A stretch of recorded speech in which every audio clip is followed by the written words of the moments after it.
welcome to SveNFL. What's up, y'all? It's Jonathan Rollins. And Schif Musara. We are two Americans living in Sweden, talking about football. And by football, I mean the NFL, not football. No. You know in Miami they say that they'll say football. Football. Like people, they'll say football when they're talking about soccer. No, we're talking about football, not football. Not football. Football, because Miami's got a big population of Hispanics, but so we all think we're all cultured. For now. Yeah, on your way out. Cuban Trump supporters, huh? I figured out what's wrong with them. You smoke crack, don't you?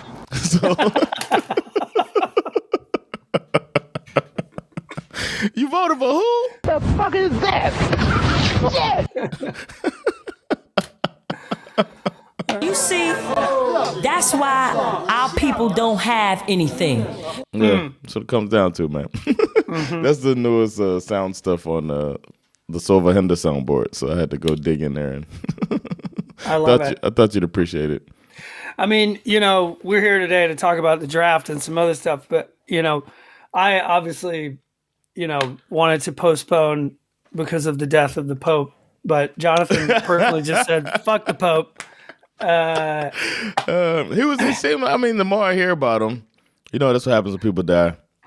Hear about how good of a person they are. But it seemed like as a Pope goes, he was one of these, social justice Pope. The next Pope is going to be racist as shit. Well, to be fair, it's a pretty low bar if we're judging him against other popes. Yeah, the bar's on the floor. He just walked over it. Yeah. But he was like speaking up for gay rights and stuff like that and equality and all that stuff. Personally, I think the Pope probably would have wanted us to talk about the draft. I really think he would have wanted us to do this. As they say his dying words were, Cam Ward, number 3. Shador Sanders is overrated. On his deathbed. Those were his final words. He couldn't hit the side of my vehicle. Not under pressure, rolling left. That's for sure. The Pope had really good draft diagnosis. I feel like a little disappointed. The thing I'm most disappointed about since the Pope died was the lack of conspiracy theories surrounding his death. Well, they got the J.D. Vance. Exactly. He meets J.D. Vance on Easter Sunday, and like less than 24 hours, this man is dead. It's like, coincidence? I think not. I mean, I think personally, if I had met J.D. Vance, I would probably want to kill myself too. Like if I met him and was like, oh shit, this guy's probably going to be the future of America, I'm out.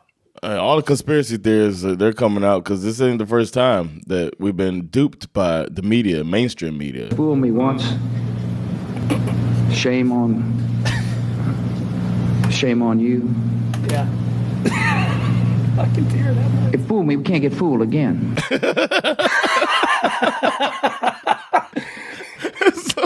He starts quoting lyrics from The Who. You won't get fooled again. Oh no! Yeah, man. Yeah, but it's good to be back. It's been a while, man. It's been a while to come on and talk to you. I'm glad I got to see you since, but between we've hung out a couple times since the last time we recorded, so that's cool. We've been out drinking. Yeah. We did our old man drinking where we get home before midnight and shit. You know what I'm saying? I love that. My wife makes fun of me because whenever we go out, I'm like, can we try to get home on the right side of midnight? Too old for this shit. Yeah, exactly. So I was glad it was a good time. And we've been to get barbecue since too. So it's been nice, man. Oh, yeah. I've been in my mode now of missing football. So last night, my daughter woke up and came in our room and we're like, because Sandra won't let me lock the door. I want to lock them out. She's like, no, that's too harsh. So Allie got to come all the way into the room, wake Sandra up. Sandra tried to let her in the bed, but I felt it. I was like, get that little demon out of here. So Sandra took her back to her room. And then I couldn't fall back asleep. So I did what I do this time of the NFL times, the NFL season, which is in hiatus right now, basically, besides transactions. And I watched a bunch of Dolphins victories. And Nice. I forgot we lost to the Texans. And I accidentally started watching that game, and then the heartbreak started coming. I was like, no. And I went and watched us beat the Jets in a game we should have lost too. So that was nice to see the Jets fumble a victory like that. It's good stuff, man. I highly recommend going back and watching victories of your team if you want to fall back asleep. I fell asleep to Dolphins victories. It was nice. Yeah, I'm sure the Falcons could put me to sleep for sure. Man, aren't they making moves, man? We're going to talk about some transactions, man. What's going on? Well, we'll see. Yeah. The first thing I thought we would do would be like just kind of catch up on some of the movement. Like we haven't really, we were sort of dark during the free agency period. And honestly, like, this is always to me one of the funniest parts when you come back to the season and you're like, wait, what? Sam Darnold plays for the Seahawks? And Like, Gino when did that does it. Gino does it, man. That's So I crazy. thought we would go through some of these. Obviously, Sam Darnold is with the Seahawks. Gino is with the Raiders. That's pretty Did you see the fascinating. Sam Darnold quote? No. He said, They wrote me off. I ain't right back, though. That would have been great if he actually said that. That's really funny. nah, there's no quote. I mean, who else? Let's see. A lot of movement. Russell Wilson? Justin Fields is now with the New York Jets. How many... Bro, remember a couple years ago when they drafted Zach Wilson and we said the better fit would have been Justin Fields to the Jets because they had that nasty defense at the time. They had the good running game. They had Robert Saleh at the helm. And now they're like a couple years late. I think Justin Fields would have been good in that offense, and I don't know if it's going to work with the. But maybe they'll redo it and have because they got another defensive coordinator as head coach, who I think is going to be another one of these lame duck coaches that they bring in and then don't give him any resources. Look, they gave him Justin Fields. You know what I'm saying? You know what I mean? I think it's going to be another one of those stopgap coach situations until they get the real guy they want. And he checks off a box too, as far as minorities.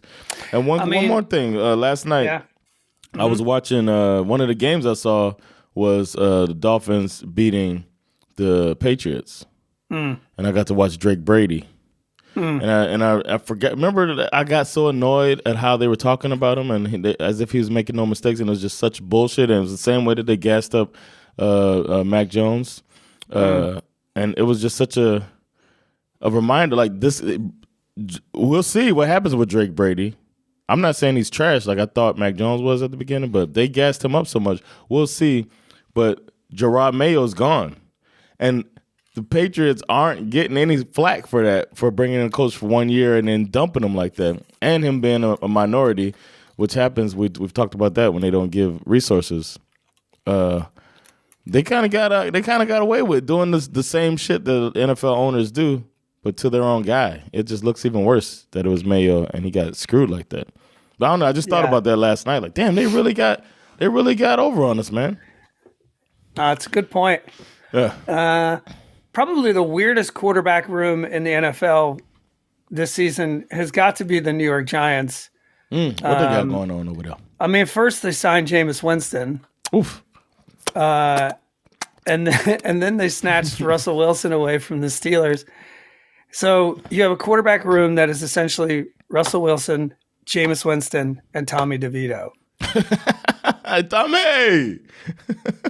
I mean, that I would love to be a... Who wins? Who wins the if you go by the money, Russell Wilson is the starting quarterback. Okay. Doesn't it feel like Jameis Winston should start out of those three? I don't know. I mean, I really don't know. I feel like him and Daniel Jones are kind of the same, except for Daniel Jones can run better. My only regret is that, the Giants did this, free agency offseason hard knocks last year. I just wish they would have done it this year because we got to see the whole Saquon Barkley drama, which is interesting, but sign me up for Russell Wilson, Jameis Winston, Tommy DeVito, QB room tape like that. I would watch that. How about them making the decision? Like looking at the list of quarterbacks, who we're and gonna deciding play. let's go. I think we could bring in 2 studs, man. We could bring in Jameis Winston and Russell Wilson, the ghost of Russell Wilson. Another interesting storyline we have here is Daniel Jones signing with the Indianapolis Colts. He is there. He's there to compete with Anthony Richardson. He's getting paid $14 million.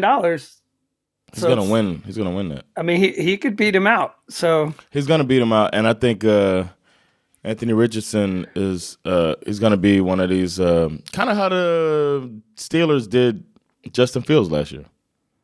Got a couple packages. He comes in and he does his scramble and possible inaccurate pass threat. That he is. Yeah. The other funny one is your boy Mac Jones. Where's he going? Well, it's funny because you remember that draft. 49ers, yes, 21. Shanahan and the 49ers, they move up, and there was all these rumors that they were going to take Mac Jones. And then at the last second, they took Trey Lance, and we know how that ended. Yeah, he's gonna shine in but now he Dallas. finally got his guy. He's got 2 quarterbacks, right? You got Brock Purdy, and then you've got dime store Brock Purdy. But Brock Purdy got paid, right? Not yet, but it's coming. It's about to happen. Okay, it's coming. He's gonna get paid, and then Mac Jones will be a backup. He might pop out, man. Brock Purdy's starting to run more. I did watch Dolphins 49ers last night too. I watched that victory. Yeah. And Brock Purdy, I like the way he played, but he did throw some. He was throwing some. I don't know. The other interesting story: the Steelers, obviously, last year went with this 2 quarterback situation with Russell Wilson and Justin Fields. Those guys are both gone, and the only quarterback on the roster at this point is Mason Rudolph. Oh man, it's winning philosophy, man. There's rumors that they obviously are in on the Aaron Rodgers sweepstakes, but that's moving quite slowly. I would not be surprised if the Steelers take a quarterback in the draft as a sort of just in case kind of measure. Do you think they could win the Super Bowl this year, the Steelers? Absolutely not. Never say never, but never. Sorry, Mike. Sorry, bro. We I'm still saying like it. And then, of course, Joe Flacco. He's back with the Browns. That's fun. So you got Joe Flacco competing with Kenny Pickett. Kenny Pickett is now with the Browns. Damn. This is like a shitstorm. The one I'm just thinking of all of the story combinations, man. It's just, but maybe we know too much now. It's like it feels like we are so familiar with these players that it's just like oof, and it's a reminder of how much it takes to be elite. Like how far a lot of these guys are from elite. Totally. The 2 most interesting unanswered, or I don't know, maybe interesting is too strong a word, but it's an unanswered question as far as quarterbacks are concerned, which is what's Aaron Rodgers going to do? And are the Falcons are actually kind of in an interesting, advantageous position because they've got Kirk Cousins. They're pretending like they're okay with paying Kirk Cousins $100 million to be the backup. Nobody believes that's going to happen. No. Everybody thinks that they're going to trade him for something. It's just about finding the most desperate team out there to do that with. Is it going to be the Steelers? That's where he's probably going to end up. Is it going to be, is it going to be because of an injury that we haven't seen yet? We don't know. So I do not expect Kirk Cousins to be on the Falcons roster this year. So it's going to be Penix, huh? Yeah, and apparently we have Matt Ryan in the building, signed up to mentor him. He's not going to be calling stuff? He's not going to be analyzing anymore? I think he'd probably do that too, but I think he's taken up this. They're basically paying him to sort of mentor Michael Penix, which I think is a great idea. Yeah. Matty Wills, you mean? Matty Wheels, yeah. Julio retired a week ago too, which was kind of What? end of an era. Julio Jones officially No, retired. I know, but I mean, he didn't play last year, right? No, he missed out on that Eagles Super Bowl by one season. He was with the Eagles the year before, but anyway, moving on to running backs, we got some interesting swaps here. We got Najee Harris now plays for the Los Angeles Chargers. Okay. Watch out for them. Watch out for them. I actually think that's a good fit. Hell yeah. Javonte Williams is now a Dallas Cowboy. Okay. Wait, they're going to try to improve on that running room they had last year? Well, not only that, it's Javonte Williams and Miles Sanders now with the Cowboys. So there's that. My boy, former Bulldog Nick Chubb, is homeless, just hanging, waiting for somebody to swoop him up. We'll see. Wide receivers are interesting. Stephon Diggs is now a New England Patriot. Oh, yeah. Cooper Kupp, Seattle Seahawks. Devontae Adams. In the division, like trading that dude into not trade, but they didn't trade him, right? Let him. No, he was a free agent. Devontae Adams is with the Rams. Whoa, I didn't see that. Devontae Adams is now with the Los Angeles Rams. Okay. Mm-hmm. We're gonna find out if he's the problem. Yeah. Right? It seems like he goes to places and things fall apart. Right? Maybe. If we look at it. Well, yeah. Look at the Raiders situation when he was all pissed, but he had talked his way onto the Raiders to get with Carr. And then he had, before that, it was the whole Packers thing fell apart. Then he talked his way over out of the Raiders over to the Jets, and then that all fell apart. They only win 4 or 5 games last year. It's like I think it'll be interesting because this will be the first time that Devontae Adams has gone to a team that he wasn't going there because he went to the Raiders because he wanted to play with his old college teammate Derek Carr. He goes to the Jets because he wants to play with his old Packers teammate Aaron Rodgers. He's finally like, you know what? Let me go play with some motherfucker I've never played with before. Maybe that's the problem. Yeah, maybe I'm he's chasing. Looking in the past and not thinking about the future and fucking. And also, he sees which way the wind is blowing. You want to play with a quarterback that's got that dog in him, right?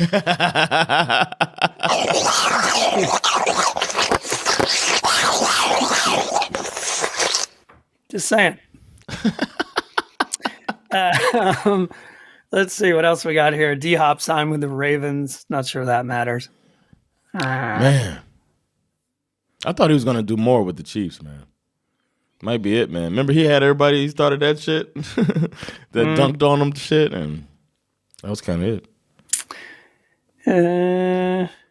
Tight ends, nothing really special happened there. Let's see. Edge rushers. Who was it? There's been a couple of good players who have moved around. I don't know if they're still good. Hassan Reddick. I don't know. I was going to say he took like half the year off last year. Yeah, it's kind of weird. He's with the Bucks now, which is kind of interesting. They got to win that division, right? Should. Josh Sweat to the Cardinals. Ooh, that's pretty good. Yeah. Joey Bosa is now a Buffalo Bill. I was going to say the Bills got somebody. I remember that, but I don't know. He might be on the wrong. Howie Roseman with the Eagles is still just collecting dogs. Yeah. He's just out here collecting dogs. He went and picked up Azeez Ojulari from the Giants, former Bulldog. Falcons got a former Bulldog, Leonard Floyd. Not sure that solves our edge rusher problem, but we're going to draft one for sure. If we don't draft a fucking edge rusher, I'm convinced. This rumor that speaking of conspiracy theories, I forget who it was. Some guy who was saying that what's his name? Terry Fontenot, former Saints assistant GM, current Falcons GM. If this motherfucker goes with a skill position player in round 1, I'm convinced that he's still working for the Saints in an effort to destroy the Falcons from within.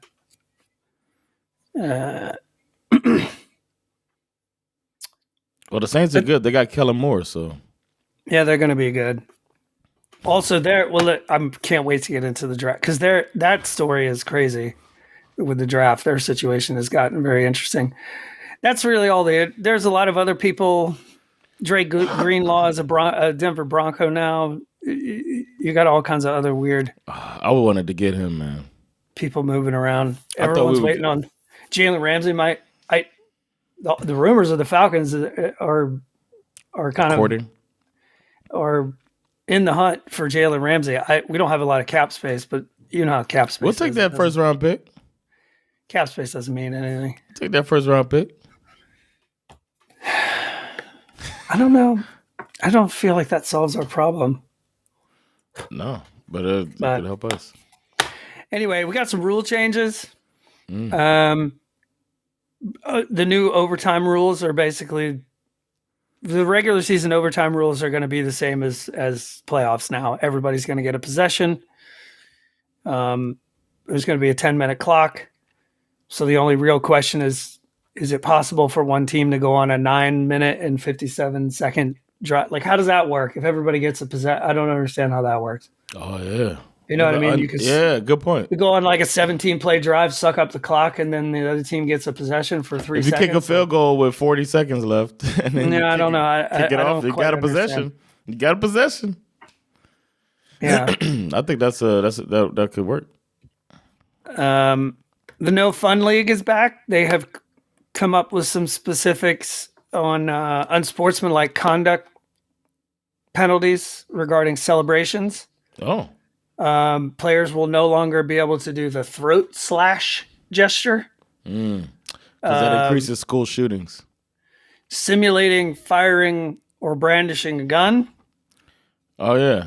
Just think of all you have to say is the things the black guys are doing. Well, also, and then the last one, it feels like it's just targeting CD Lamb because they have eliminated the nose wipe. What? That's out. What is that, man? Can they wipe their sweat? Because he's the one that I know there's other players that do it. Can they rub their chest and put their hand in the air? The musk? Can they do the musk? Just when you score a touchdown, just put your hands up like this. Yeah, with hands behind your head. Hands behind your head. That's a good one, actually. Take a knee, hands behind your head. Yeah. That's stupid, man. They've changed the free agency rules a little bit. You're now allowed to, during that, what they call the legal tampering period. Yeah. Where you're not supposed to talk to the player. Well, now you can talk to the player. That was always dumb.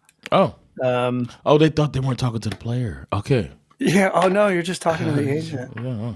Okay. Nowadays the players are talking to each other and like courting each other. Like, what are we doing?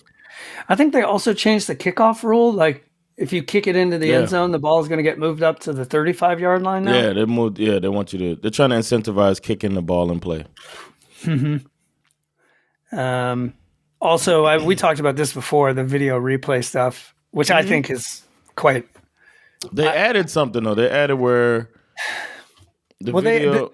They basically made it possible to where you can pick up a flag. Mm-hmm. If the video judge is like, "Oh, that wasn't pass interference," you can pick that flag up. But you can't add a flag. But you can't so that the face mask of the Sam Darnold, the one that everybody saw except for the refs for some reason, like you still don't fix that problem. So it's just another example of how anything that comes to referees, the NFL always does just like really gradual changes. All to avoid hiring them for real. Yeah. Also, they got rid of the chain gang. I'm not sure if we talked about that, but they're going to do that Hawkeye technology to measure. But it won't. We'll see. Won't it not say they're still going by the eye of the referee to judge first downs? That is still the problem. Is it's like, why are we doing halfway? Yeah, we're going halfway. And know. there's chips in the ball, but they're saying it's hard to measure or whatever. But the Hawkeye, they're doing it in fucking tennis, man, to see if the ball's in or out. It's way more precise than if it's a first down or not. Like that whole Come on, man. I mean, we've said this before. I mean, it's literally absurd that after 100 years of playing this game, that we were even still using two guys holding two poles connected by a 10-yard chain. Like that was the level of technology to measure a first down has always been just fucking ridiculous. It's only a matter of time before they fix it for real. So we'll see. As far as updates are concerned, that's pretty much what I got. I figure our conversation about the draft, instead of doing a mock draft, I say we just go through. I know. Dude, I listened to a Falcons podcast the other day, and this guy, he starts off, he's like, yeah, I just finished my 7-round mock draft. I was like, fucking kill yourself, dude. Like, what are you doing? Talk about a waste of time. A waste of time. Turd. It's like that. You hate your family. If he's got a family, he hates them if he's doing that. Yeah. Well, there's so many more. There's absolutely unlimited other things to do. So I think we should just go through this by position. Obviously, quarterbacks are the most interesting. It appears that your boy from the U, Cam Ward, I mean, it seems like it's a lock. Everyone is Did you catch pretty much saying. Did you catch the new Yeah, drop? I love it. Yeah, I even paused because I felt like something was coming. Oh, man. Yo! Cam Ward it is going to the Titans, if you believe everyone. What pick? First. Titans got first pick? I didn't know that. Titans got the first pick, and they're expected to take Cam Ward number 1 overall. The big debate amongst the quarterback market is is Shedeur Sanders actually any good at football? You know, the reality, the probably the most compelling argument to me, you know, this is a bit of a fame thing and who his father is and whatnot. If this guy's name was, you know, Doug Johnson, there's no way he would be considered as far up the board as people assume him to be based on his college performance. Because, you know, you watch him play, he throws for a shit ton of yards, and a lot of touchdowns, but he's just not, there's a lot of little things related to the quarterback position that he's just not good at. Okay. So he holds on to the ball too long. He plays hero ball. Is Josh Allen? It could be that his numbers are inflated because he had, we'll get into the wide receivers in a minute, but, you know, Travis Hunter, who played with Shedeur at Colorado, Travis Hunter is not just like a generational talent. Like he's like Dion. He might be. He's like Dion. I think he's like even Shedeur's dad. I think he's in a different category from Dion too. I think he's like a once in a lifetime, like once in 100 years kind of talent. Like the kind of player who he's almost a throwback to another generation when players were expected to play on both sides of the ball. Like nobody does what Travis Hunter does. And if you go back and watch especially if you watch Travis Hunter's tape, he makes a lot of circus catches because most of the balls are underthrown. Shedeur Sanders is just not, you know, you take everything into consideration. So I don't know, but I will say this, you know, obviously quarterbacks get inflated in the draft, and the circumstances of the draft wind up dictating where quarterbacks go more so than anything. Right. And the reports from the Saints about a week and a half ago that Derek Carr apparently is going to have shoulder surgery that's going to keep him out for the season suddenly put the Saints in the market for a quarterback. So the betting odds on Shedeur Sanders going to the Saints are pretty telling. The Saints are picking around 9 or something, I think. So I wouldn't be surprised if he goes to the Saints, regardless of how good he is. There are a lot of people arguing that the two guys behind Cam Ward and Shador Sanders, you got Jackson Dart out of Ole Miss and Jalen Milroe out of Alabama. A lot of people are arguing that you'd be better off with these two guys. I believe the Jalen Milroe hype, because I think, like a lot of Alabama quarterbacks, if you put them in the right situation, they're going to thrive. Right. So it's better if he goes later down. Because they're playing in an NFL system. Yeah. And an NFL environment, a very serious college football program. Ole Miss is like an air raid offense. Jackson Dart, the big question about Jackson Dart is, like, most people don't know, like, can he read a defense? Right. Because his job at Ole Miss was like, take 3 steps back and fucking chuck it. And whenever Ole Miss will blow teams out by like 60 points. But then when they play Alabama or Georgia or somebody, then they get stomped. So it's like, who is this guy? A lot of people like this Will Howard out of Ohio State. I can understand why. Also very much an NFL type of team. I'm out on 2 first names. You don't like Will? I mean, he's got 2 first names. Will Howard. Oh, Will Howard, yeah. And it sounds like the beginning of a question. Will Howard? And the puns are coming. Will Howard work out in the NFL? Yeah. Yeah. Kill me. Why do this is my least favorite thing about sports culture in general is the amount of puns that are involved. I'm out on that. And prepare yourself for trauma porn. Sure. That's my least favorite thing about the draft. Yeah. They'll be like, there's going to be lots of that. Datavius Johnson grew up addicted to crack. His mother was, fighting for her life in the jungles. It's like damn. So there's that. Yeah. Quinn Ewers out of Texas. He's fascinating. I've kept an eye on him because he's, he hovers around the SEC as well. And he was one of those guys that was thought to be like a top tier quarterback, and he had such a bad year last year. I don't know where he's going to wind up. But that's the type of thing that's the right offensive coordinator can unlock somebody like that, and it'll be a shock. You know what I mean?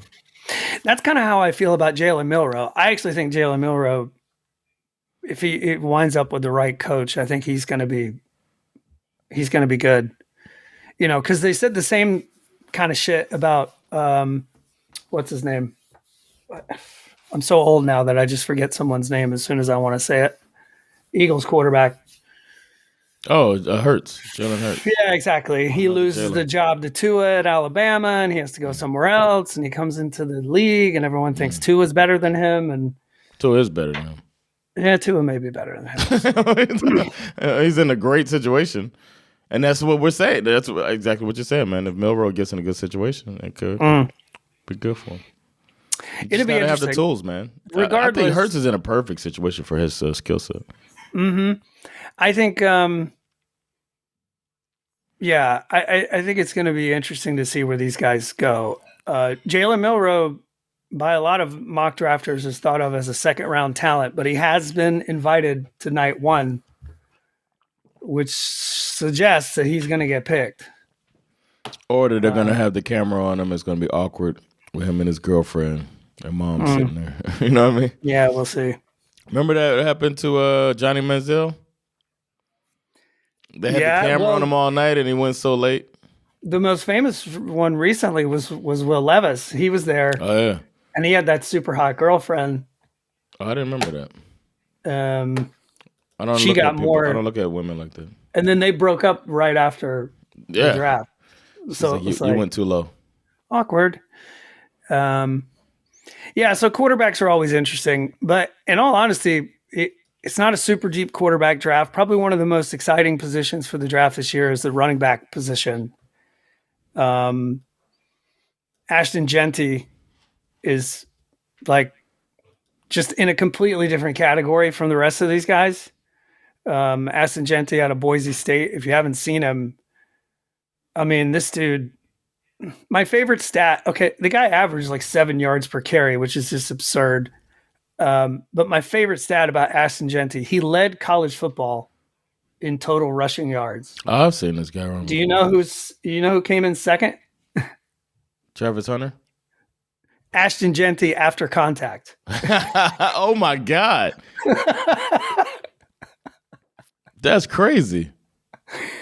The guy had like over 2,600 rushing yards, 29 touchdowns, 7 yards per carry, 138 receiving yards, so he can catch the ball out of the backfield.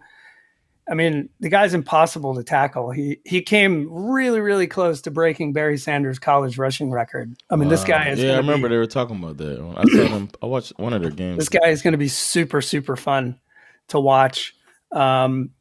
Most of the rumors have him going to the Raiders. But there's also, if there's going to be some trades in the draft. Is he going to be Pete Carroll's Marshawn Lynch? Could be.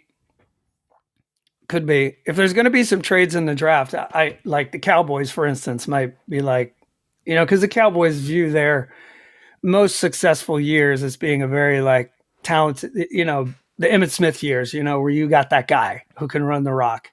Yeah. It's going to be very tempting for the Cowboys to move up and try and swipe this guy. I think it's also going to be, I think it's going to be hard for a lot of teams to look at this guy and go, yeah, like some of the other teams that are picking before the Raiders, like, especially with the resurgence of the position of running back, when it was kind of cast off a bit a couple years ago, when it was just like, who drafts a running back in the first round? And then Bijan Robinson and why can't I think of the dude's name that went to the change at the Eagles when they got Saquon Barkley? Yeah, it's like a whole Jahmyr Gibbs to the Lions. Gibbs, all of these took him early. Yeah, all of these things like, oh shit, maybe the running back is back, especially with these running backs coming in the league that can also catch the ball. Yeah, and the way screens are in the league now, and spacing is a big thing. Like it's back, man.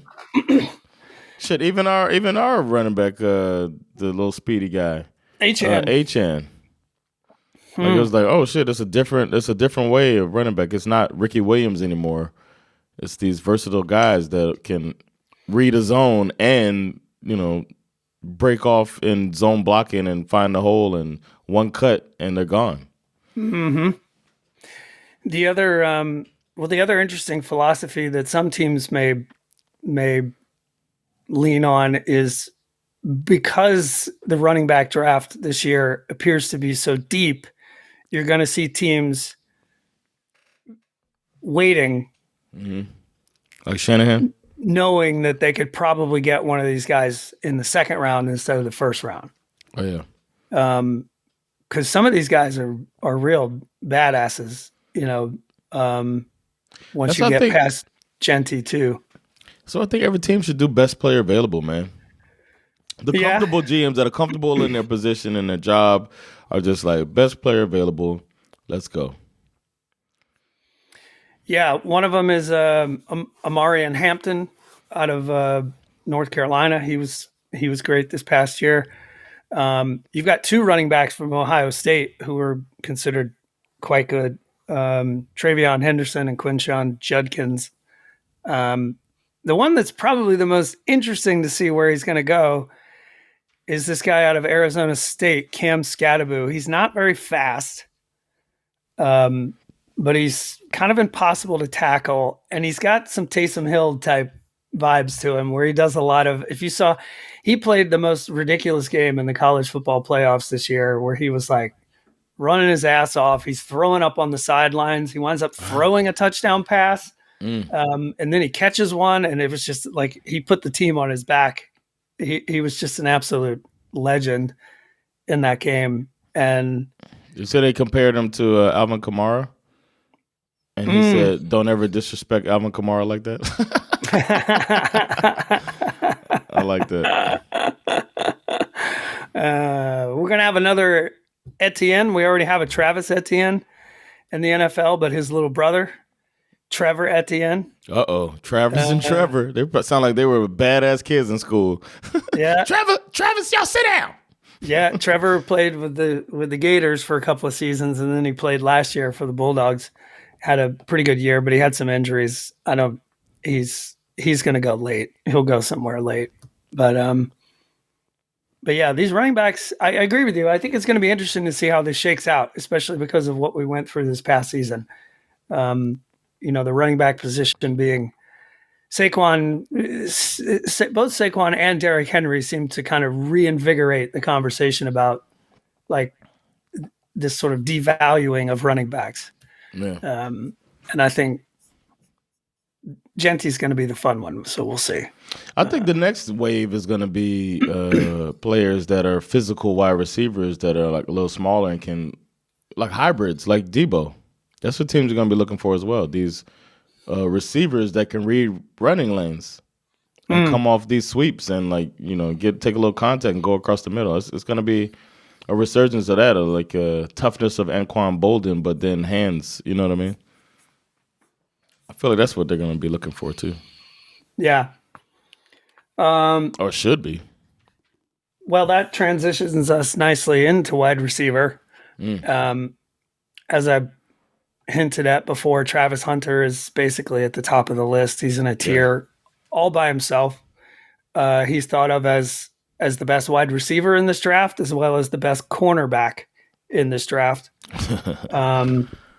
We've had players play both sides of the ball in the NFL, but no one quite like him. He won the Heisman Trophy. He won the Defensive Player of the Year award. And he also won the Best Receiver in College Football award. The dude's he's a freak. Yeah. The big question is obviously the team that takes him. How are you going to split his snap? He's not going to play 100 snaps a game like he did in college. So whoever drafts him, what are you going to do? You look at him more as a wide receiver and you're just going to sprinkle him in a cornerback, or are you going to go the other way?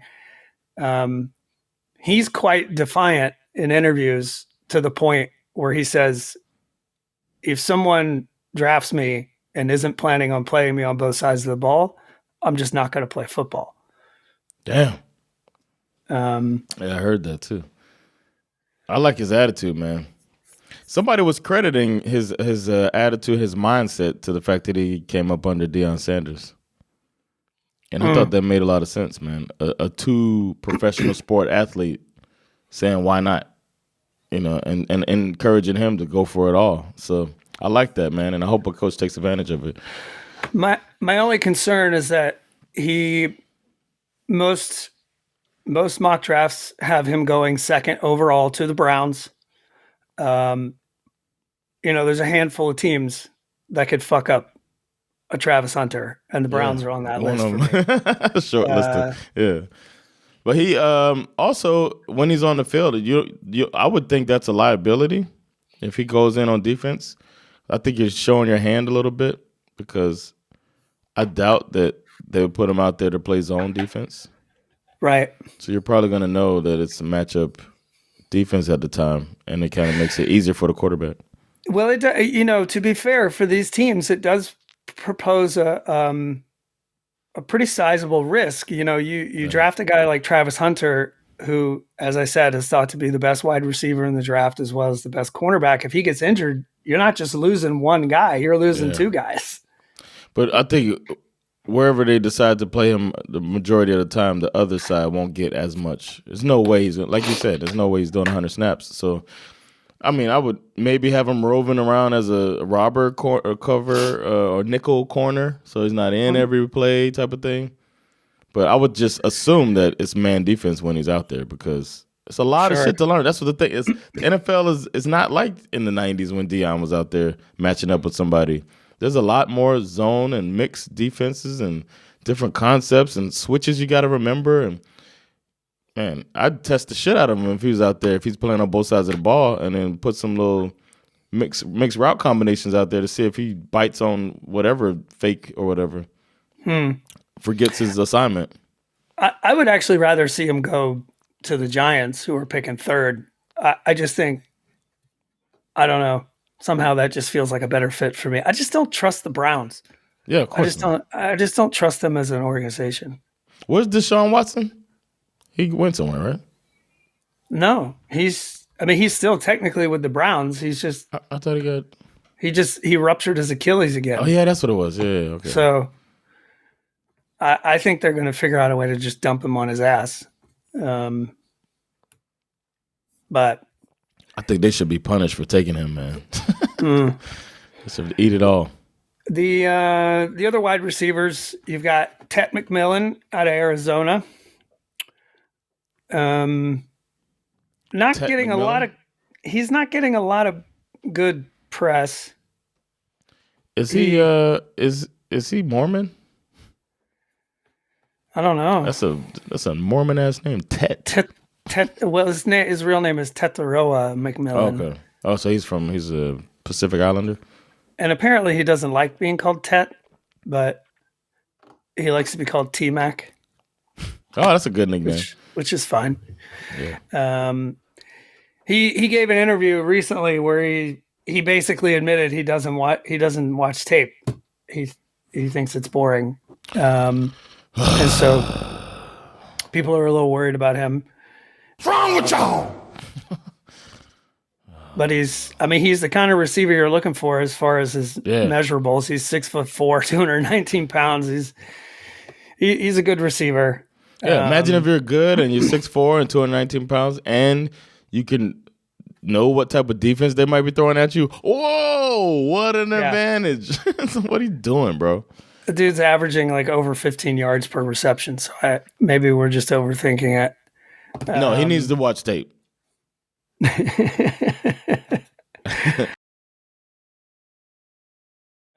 The other guys who look quite good, you got this kid Matthew Golden out of Texas, Emeka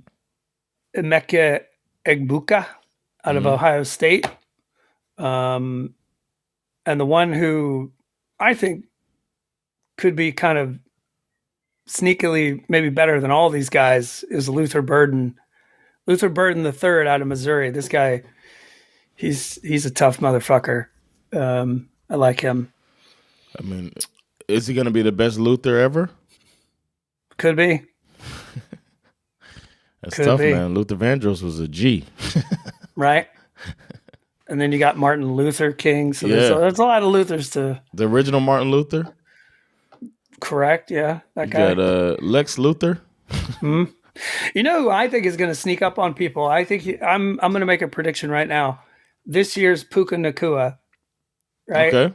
The guy who gets taken late and everyone's like, whoa, this guy is better than we thought he was. I think it's going to be your guy from the U, Xavier Restrepo. Yeah. Yeah, I think so too, man. I watched a lot of Miami games this past year, but partially because we're friends, but also because just time, like the Bulldog games tend to come on at 3, and a lot of the Miami games would come on around 1 over here. Or no, they were 1 o'clock games in the States, and then the Bulldogs would play at 3.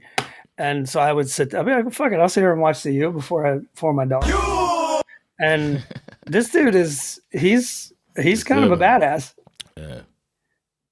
He's like a badass fucking slot receiver. Yeah. He's like a Patriots throwback style. Mm-hmm. Broke the school record for receptions. Yeah. That's a good school. A lot of good wide receivers. A lot of good wide receivers come out of there. I could start naming them, but you know. The other one that I'm kind of fascinated to keep an eye on, even though I don't really expect much, is this Alec Ayamanar, I think is his name. He played for Stanford. The reason why I find him fascinating is because he actually started out as a hockey player and then he switched to football. Oh, wow. So anybody who plays wide receiver like a hockey player, like, sign me up, bro. That I want to see. I know that if he throws his gloves off, everybody better watch the fuck out. Yeah. I'm he here gets for mad. it. Somebody's trying to argue, and he just slams his gloves on the ground. I'm fucking here for that shit. He's a thick-ass dude, too. We got a couple of interesting tight ends in the draft this year. You know, tight ends have become a little more interesting in the last couple of years. You know, I mean, Kyle Pitts, we bought that whole unicorn bullshit. Year 1 was good, and then it just sort of dropped off. But then you had who's the guy? Laporta for the Lions. Obviously, Hawkinson for the Vikings, and then obviously my man, former Bulldog Brock Bowers, just out here breaking league of records his own. Yeah, he's just out here. Just go ahead and give him the jacket. But you got two guys who are very, very interesting. Tyler Warren out of Penn State. Yeah, they're talking about him too as a possible Dolphin. This guy has well over 1,000 yards receiving, 8 touchdown catches, averaging like over 10 yards per catch. He also, they put him in, like they get him in on the jet sweep, so he's got like over 200 yards rushing. I think he threw a couple of. I think he was a left-handed quarterback in high school, so he can fucking throw touchdown passes too. So this dude is very, very interesting. Yeah. But a lot of people are debating that maybe Colston Loveland out of Michigan is actually what a name. Technically a better tight end because he can block. So he's getting a lot of George Kittle comparisons. Oh shit, that's nice. Yeah. So both of these guys, it's going to be really interesting to see where those guys wind up. I think they could be year one contributors. After that, the drop off is pretty significant. Oh, okay. But yeah. What about Arroyo? No. You know, I don't. Elijah Arroyo. He's from the U. I know he's from the U. Which one? Is he the guy that has been in college for like 8 years or no? Or is that a different guy? Oh, I don't know. He came on the last couple of years though. I don't remember if that was him or not. He's 22, so not too long. No, it's not him. I'm thinking of somebody else. Yeah, but I know he's a big boy. But they're all big boys. That's true. That's the nature of the job. Yeah. I'm not going to go through all offensive tackles because that's boring. What? I quit. I'm glad you're not done. Will Campbell, I don't know. Who cares? And it's not like we're going to be like, oh, I told you he was going to be great at guard the way he stands there and nobody can get by him. I say we keep it sexy and talk about edge rushers. Yeah. Obviously, everyone's talking about Abdul Carter out of Penn State. Penn State putting him out there, man. He's caught 12 sacks. These booster funds are paying off after NIL. Mm-hmm. Yeah, the top 3 guys, you got Abdul Carter, and then you got these two dogs back-to-back, Jalen Walker and Michael Williams. The thing that's most interesting about Jalen Walker is that he gets a lot of sort of Micah Parsons comparisons because he plays both linebacker and edge. If I'm not mistaken, I think he has the longest arms in the draft, which matters, I guess, when you're an edge rusher. Yeah, especially the put the hand in the chest move. I mean, both of these guys are amazing. They're going to go high. Unfortunately, I think one of them is probably going to go to the Carolina Panthers. Sorry. Which I don't like that. The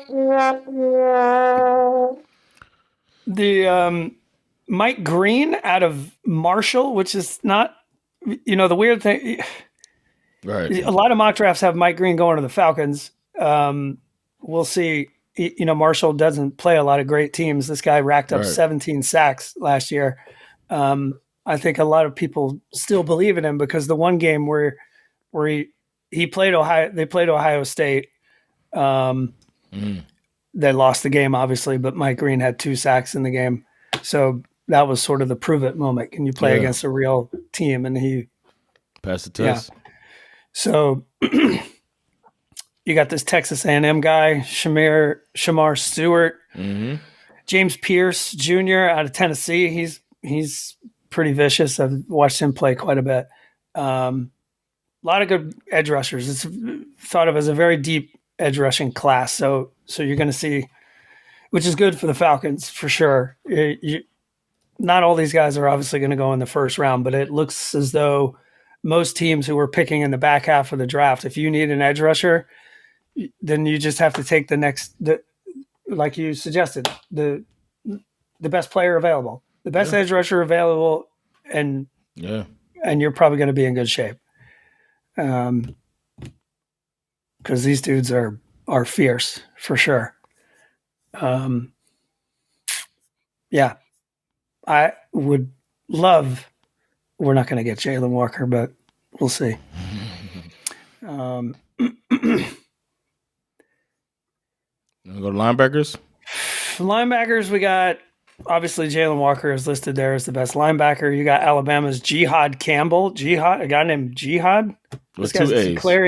This guy's declaring jihad on every snap. I love it. He's a problem, obviously. Yeah. He's terrorizing the offense. Exactly. He blows up their offensive line. We're going to have to send him to El Salvador. With the other legal immigrants. Yeah, exactly. With the other citizens. Yeah. I mean, I can't say I've really seen a lot of these other guys. That's to be said for every draft board. We're not scouts. I mean, obviously, I know Smile Munden, former Bulldog. Not sure.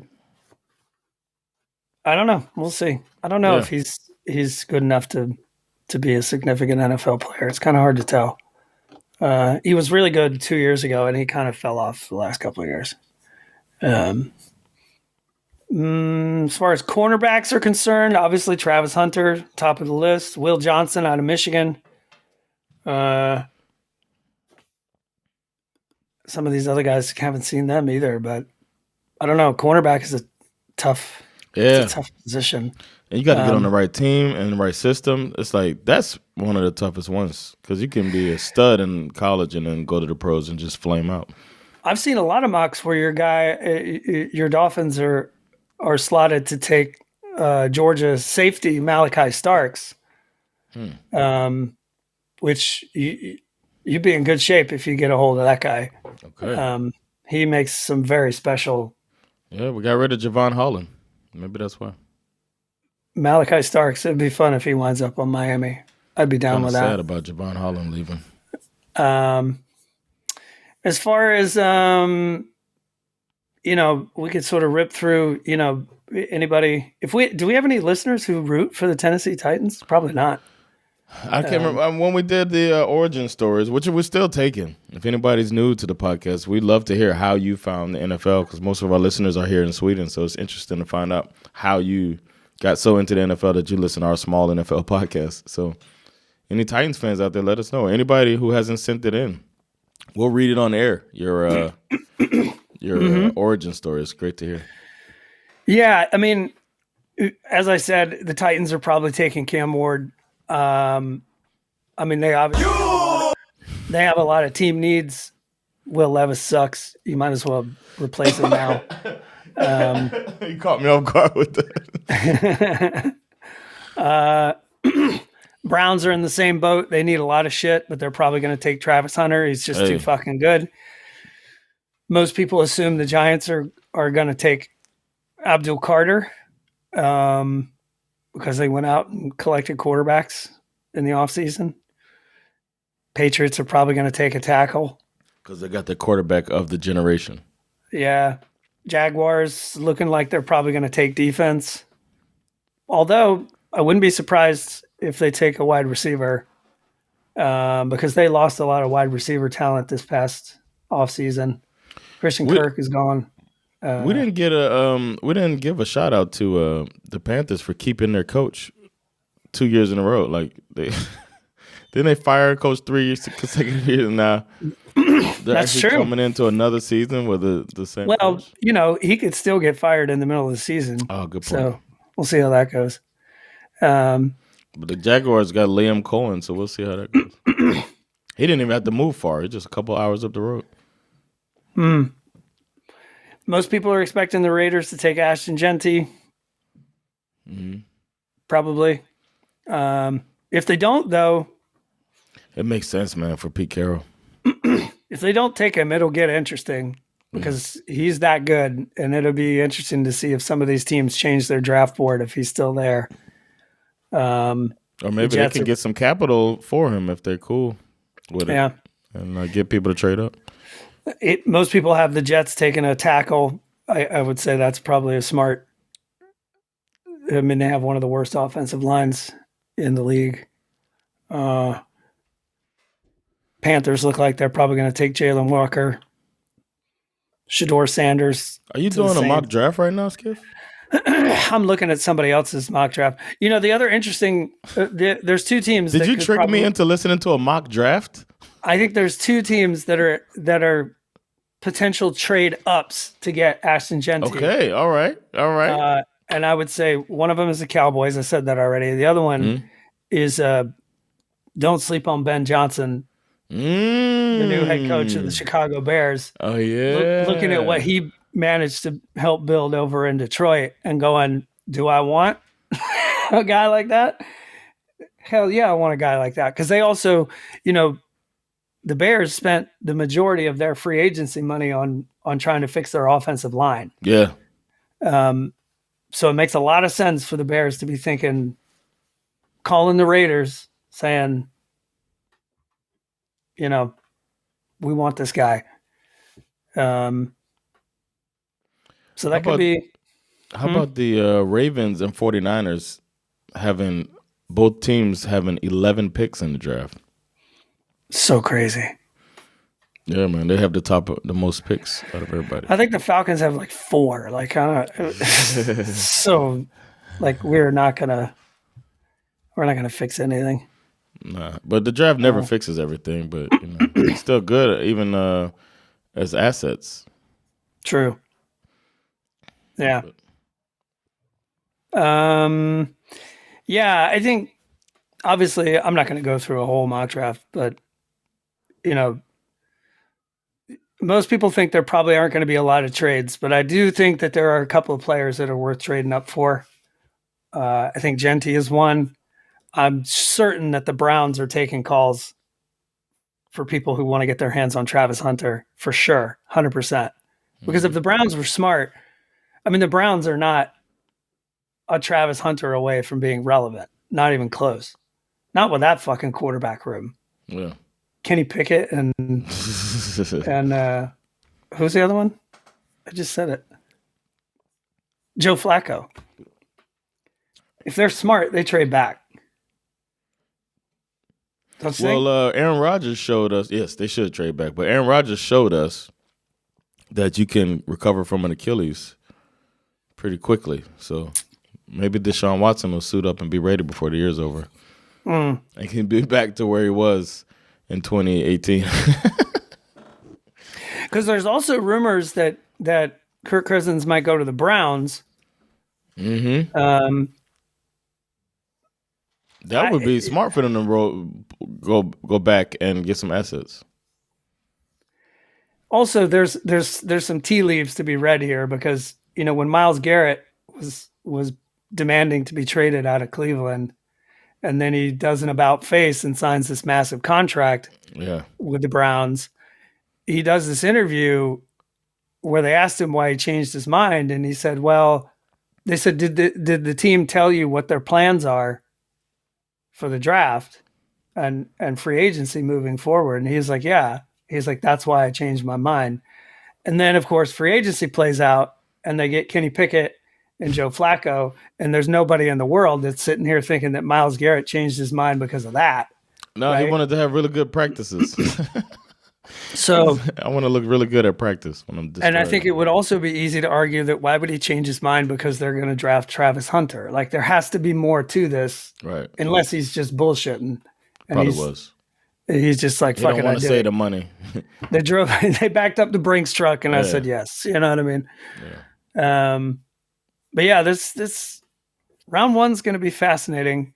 Especially when the quarterbacks all land, that you know, like the Aaron Rodgers thing, that's going to cause a ripple effect probably wherever he ends up going if he plays again, or if he doesn't play, then Kirk Cousins becomes like the belle of the ball for a bit for these teams that think they're just like they just need a stopgap quarterback.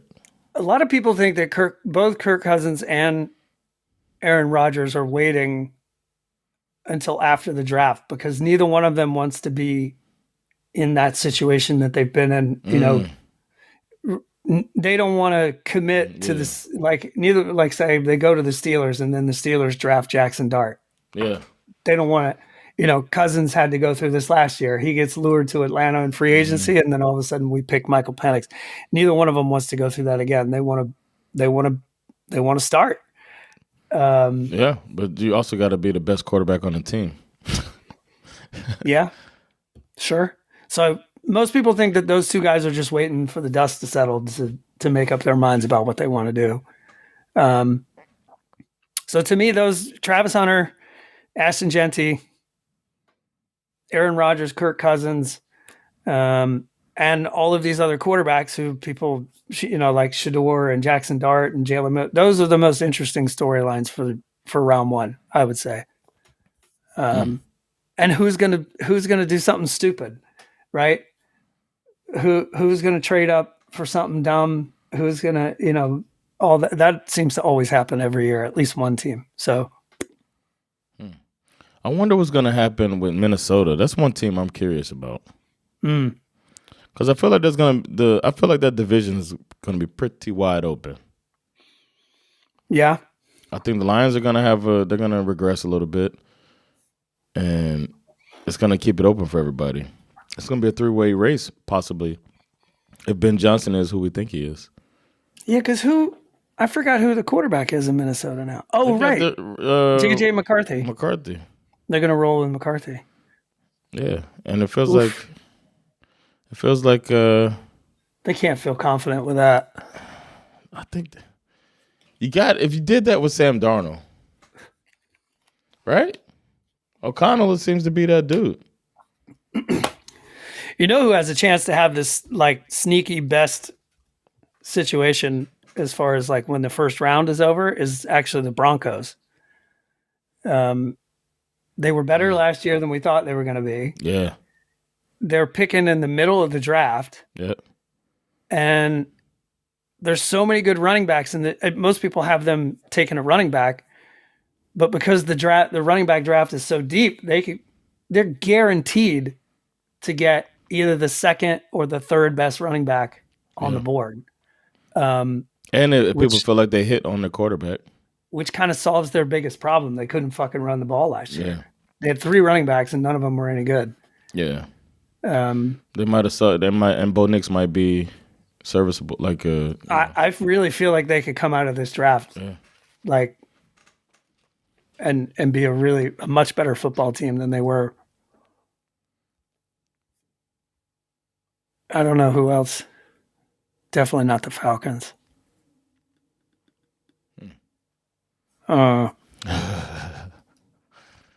Man, interesting stuff. I'm ready, man. I'm ready to get this thing back going. And I'm starting to y'all stay tuned out there because I'm going to do a deep dive in all of the coaching staffs. There's been so much coaching movement. It's about time. It's been probably 4 years since I did it last, and it's been that coaching carousel has happened and everything. The dust is all settling. So things to look forward to is a coaching breakdown and schemes breakdown, as well as our division bet that's just out there eluding us every fucking year. And I can't wait till the year that we hit that thing. We should have hit it last year if we would have just not been homers. We're the only 2 divisions we missed were our own. So dumb. 6 out of 8. We missed the South, NFC South, AFC East. And we're inviting somebody on, hopefully, that can make the choices for our divisions, who's going to win them. And that keeps us out of our own way. Not Ken, obviously. No, we can't have Ken. I don't think we get. We got to get somebody that's not a fan of a team in our division either, because like Champ, he can't do it either because he's a Bucks fan. Ken is still like dead and buried on that Kirk Cousins hill. At the very least, we can pick each other's division. Who's gonna win?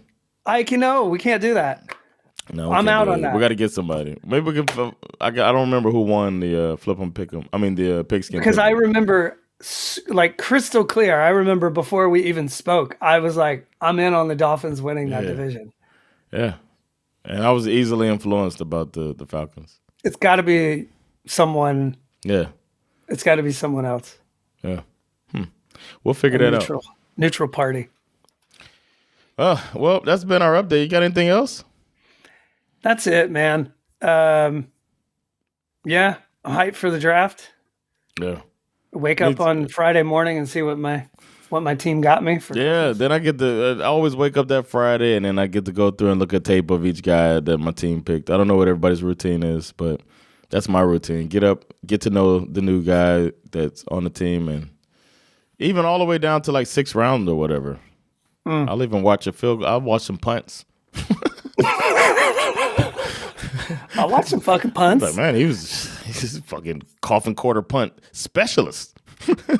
Punts the shit out of that thing. You know how hard he kicked that ball? Because we can measure how hard it is because there's a chip in the ball that we don't use to see if it's a first down. Oh, man. But yeah, man, it's been fun. It's glad to be back, bro. Yeah. And we'll still be irregular, like my bowels. No, we won't be every week, but we will be back next week to talk about the results of the draft. So, absolutely. And then after that, we might take a little bit of a hiatus until we do our division coaching breakdown. Well, I think the next thing that happens after the draft is the schedule release. Yeah. So we'll be back periodically, but we won't be charging Patreon subscribers. So you can join us on Patreon and you still won't be charged. It's patreon.com/SveNFL. And we'll bring those charges back at the start of the season, man. Or start of preseason, probably. Because that's when we'll be back more regularly. Yeah, so, man, it's been some fun, man. Glad to be back. A little rusty, but ready to go now, man. Good to see you, bro. Yeah, Lord. Yes, you heard that horn. That means you just heard something fantastic or something amazing about to happen. It's been the former. And I've been John the Rollins. Give me Zara. With SveNFL. Thank y'all for checking it out. We'll holla at y'all. Peace. Later, y'all.